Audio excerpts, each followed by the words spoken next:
Sem kajakaš na divjih vodah. Sem aktualen evropski članski prvak, pa svetovni prvak pri mlajših članih v kajakaškem šprintu. Poleg tega sem pa še diabetik. Nekako, ker nisem imel nobene energije za trening, takrat sem že malo bolj redno treniral. Hkrati sem pa v bistvu stalno bil žejen in v bistvu na koncu ratalo tako, da sem tudi stalno hodil na potrebo in to je bilo tako v bistvu vsakih 10-15 minut. In vem, da tik preden so me diagnosticirali, je mama enkrat opazila, zabeležila, da sem popil 12 litrov vode v enem dnevu. Disciplina, no.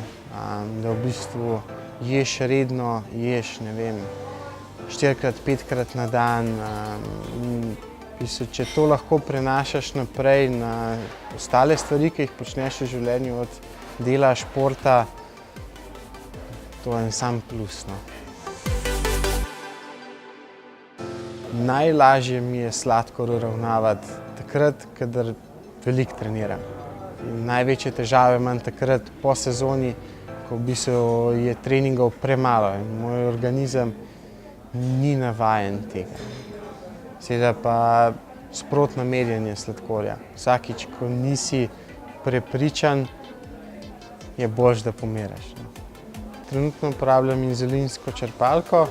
Že v teh 8 letih, kar imam jaz sladkorno bolezen, se mi zdi, da so šla zdravila, pa mogoče ne toliko zdravila, kakor v bistvu tehnologija, se pravi od senzorjev, črpalk, merilcev, da je šla zelo naprej, no.